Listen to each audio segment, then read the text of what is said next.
Hola, soy la doctora María Dietril. Estamos en un nuevo episodio de La Voz Experta de HematoHub y tengo el placer de hablarles de la psico-oncología como un ingrediente básico de la atención integral al paciente oncohematológico. Soy psico-oncóloga de formación y psicóloga clínica, trabajo en el Centro del Cáncer de la Universidad de Navarra en la sede de Madrid.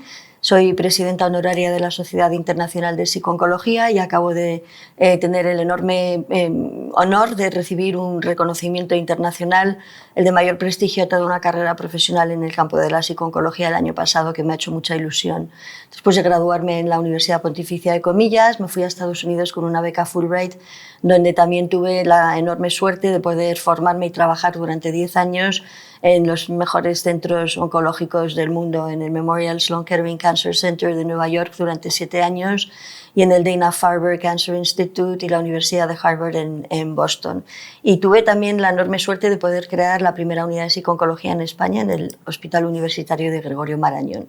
Y habiendo dicho esto, voy a empezar a hablar del tema que nos concierne, que es la psico-oncología y las enfermedades oncohematológicas.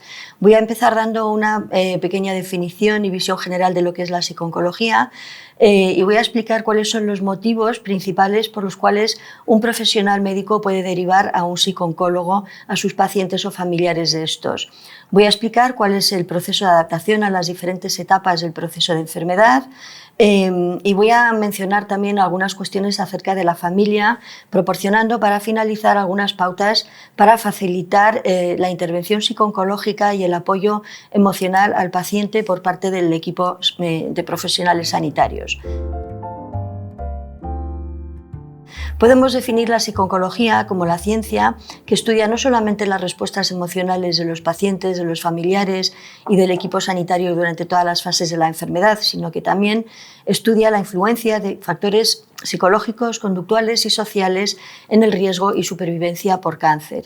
Entre las funciones de nosotros, los psico-oncólogos, podemos categorizar tres grupos: labores asistenciales, labores docentes y labores de investigación. Nuestras labores asistenciales se centran en 3 grupos principalmente: en el paciente y sus familiares, en el personal sanitario y a nivel de prevención. En cuanto a los pacientes y familiares, hacemos evaluaciones exhaustivas adaptadas al estadio de la enfermedad, a las necesidades del paciente, a sus rasgos de personalidad y a otras variables psicológicas, integrando también variables médicas, sociales e intentando descartar causas orgánicas al comportamiento emocional del paciente. También intentamos identificar y diferenciar aquellas reacciones que son adaptativas de las que no lo son, tanto en pacientes como en sus familiares. Por ejemplo, en el caso de una persona que está en negación de la gravedad de su situación. ¿Es esto adaptativo o no? Luego lo veremos. Intentamos proporcionar diferentes modalidades psicoterapéuticas a lo largo de todo el proceso de enfermedad. Por ejemplo, ayudar a un paciente que tiene fobia a las agujas, que se tiene que someter a aspiraciones de médula continuadas, punciones lumbares, pues ayudamos a través de procesos de sensibilización.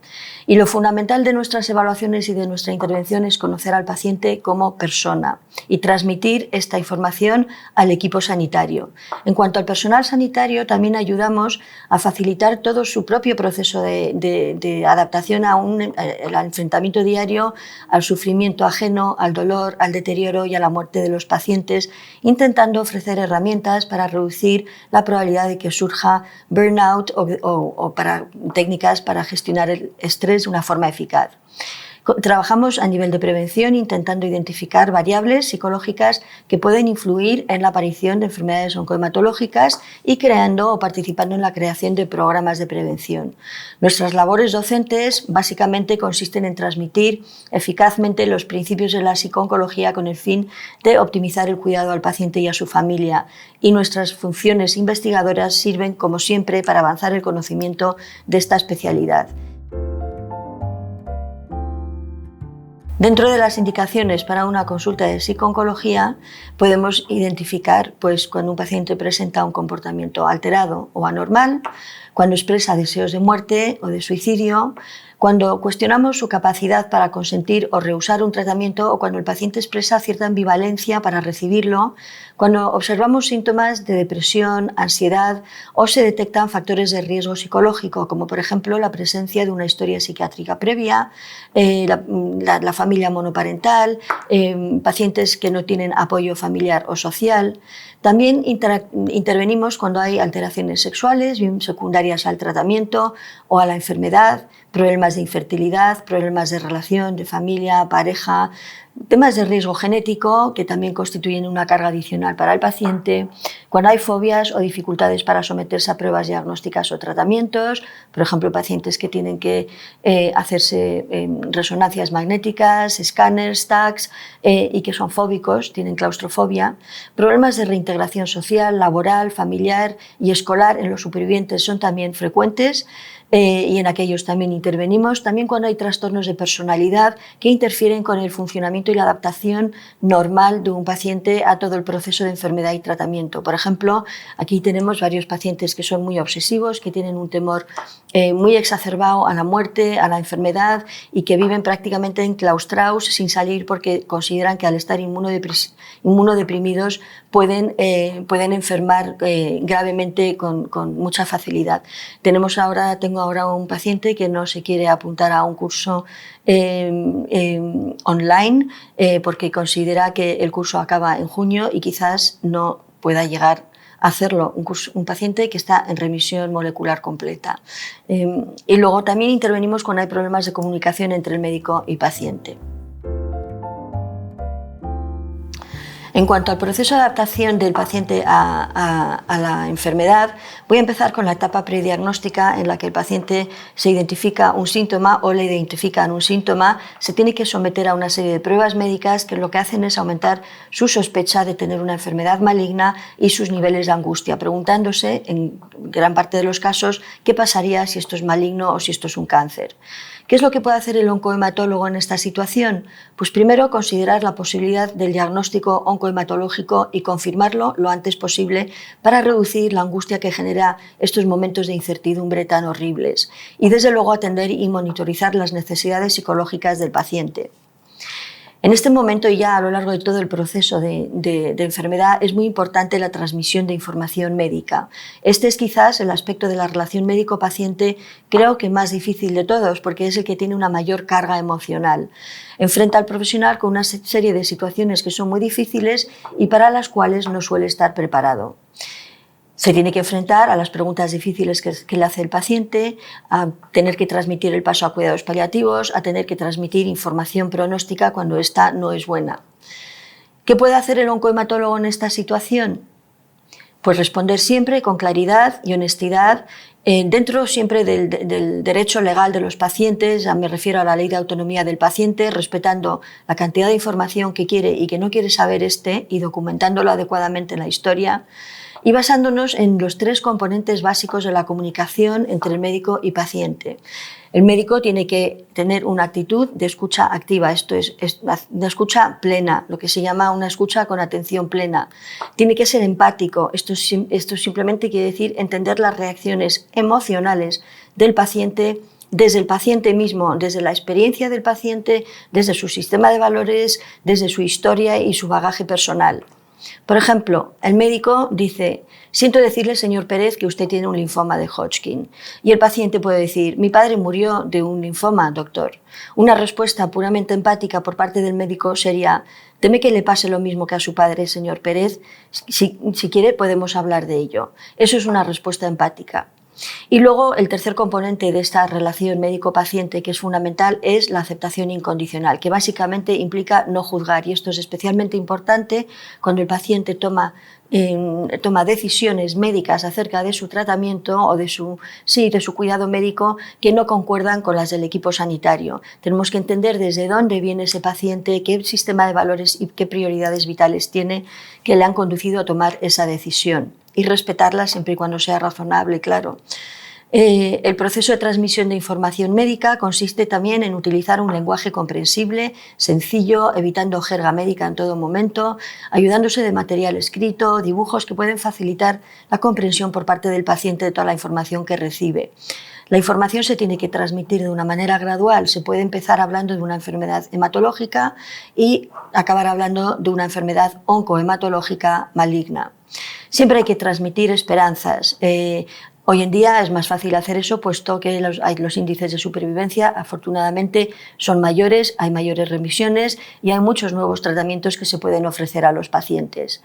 Transmitir sentimiento de compromiso, transmitir experiencia profesional y respetar el derecho a no querer saber por parte del paciente son también fundamentales. El paciente ahora pasa a la etapa de confirmación diagnóstica y en esta etapa son muy frecuentes las preguntas del tipo ¿por qué yo? Y la búsqueda incesante de causas que puedan justificar la presencia de la enfermedad. Esto es especialmente importante en el contexto de personas que han tenido una vida saludable y para quienes la enfermedad no es una consecuencia lógica de sus hábitos de no fumar, no beber, comer sano, hacer ejercicio, etc.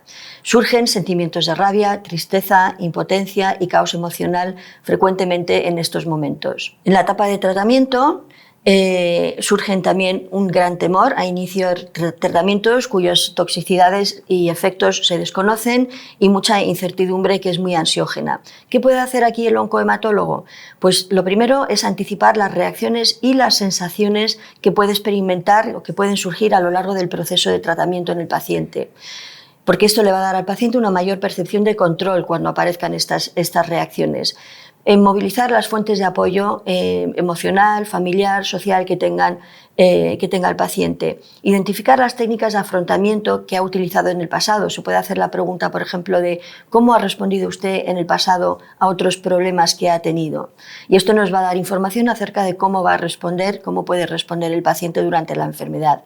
Y desde luego, en este momento creo que hay que hacer un especial hincapié en optimizar la calidad de vida significativamente alterada en muchas ocasiones por los efectos secundarios de los tratamientos. En la etapa de remisión y supervivencia, ahora aquí hay ausencia de tratamiento y esto, que muchas veces celebramos con alegría, el paciente lo vive con un enorme temor a no tener la enfermedad controlada por las revisiones continuas a las que se ha sometido durante el tratamiento por parte del médico, a las pruebas continuas y al tratamiento que ha estado como sujetando y controlando la enfermedad mientras que lo ha estado recibiendo. El paciente o el superviviente ahora se tiene que adaptar a las secuelas físicas y emocionales que ha dejado la enfermedad y los tratamientos, y además tiene que gestionar la reacción del entorno familiar y social, que muchas veces constituyen fuentes de presión significativas para que se reintegre de forma precipitada a su funcionamiento premórbido, cosa que no siempre es ni factible ni recomendable. Tiene que reanudar sus responsabilidades familiares, laborales y sociales, y siempre les tenemos que insistir en que se tienen que tomar todo el tiempo que necesiten antes de reanudar este tipo de actividad. ¿Qué puede hacer aquí el oncohematólogo? Lo primero, informar de lo que se puede esperar durante la finalización del tratamiento, y esto no siempre se hace. Hay que intentar identificar cuáles son los síntomas que deben de ser preocupantes para el paciente para que pueda pedir ayuda en caso de que surjan, y no dar importancia a aquellos que no tienen importancia. Tiene que informar del mucho tiempo que lleva la recuperación, tanto física como psicológica, una vez finalizados los tratamientos. Esto ahora lo vemos muy frecuentemente en la clínica en pacientes que están solicitando revisiones médicas con más frecuencia de la que debieran y de la que está recomendada médicamente. Entonces exigen al médico venir cada 2 meses en vez de cada 3 meses o venir cada 3 meses en vez de cada 6 meses según está indicado médicamente. Otra cuestión a la que se enfrenta el paciente superviviente que ha terminado ya sus tratamientos es el síndrome de Damocles, descrito en la literatura psico-oncológica y basada en la antigua leyenda de Damocles, según la cual un cortesano le dijo que le tenía mucha envidia porque él controlaba, mandaba, hacía las normas y los demás tenían que seguirle. Y entonces Damocles le invitó a sentarse un día en su trono y vio que había una espada que colgaba de una crin de caballo que caía justo encima de la cabeza de Damocles cada vez que se sentaba en su trono, pudiendo esa crin romperse y hacer caer la espada encima de la cabeza de Damocles, matándole. Esa sensación de amenaza constante a la que Damocles se sometía cada vez que se sentía en el trono es similar a la que sienten nuestros supervivientes de enfermedades oncohematológicas. La sensación de que la enfermedad puede volver, la sensación de amenaza de que se pueden seguir muriendo a pesar de estar libres de enfermedad porque vuelvan a tener una recaída. En cuanto a la etapa terminal, el paciente se enfrenta a un momento complejo, cargado de incertidumbre, con un gran miedo a lo desconocido, un miedo a sufrir enorme, con una serie de cuestionamientos existenciales que nunca antes se había planteado y que surgen del enfrentamiento a la propia muerte. Surgen temores a la dependencia, surgen sentimientos de angustia, ansiedad y muchas veces sentimientos de culpa por sentirse una carga para los familiares. Y aquí también hay un temor a la pérdida de control importante y es importante que podamos proporcionar opciones al paciente que pueda escoger siempre que sea posible porque esto le va a ayudar a aumentar esa percepción de control sobre su enfermedad y sobre su vida. ¿Qué puede hacer el oncohematólogo en esta etapa final? Pues siempre transmitir esperanzas, siempre realistas. Siempre hay cosas que se pueden hacer, se puede acompañar, se pueden controlar los síntomas y se puede evitar el sufrimiento al máximo. Y esto es lo que hay que transmitirle al paciente. Hay que reconfortar tanto física como emocional y espiritualmente. Y no hay que evitar preguntas, las llamadas preguntas difíciles, como por ejemplo, ¿me voy a morir, doctor? Hay que explorar al paciente que plantea este tipo de cuestiones y que se responden generalmente devolviendo la pregunta al paciente. ¿Qué le hace pensar esto ahora, Mónica?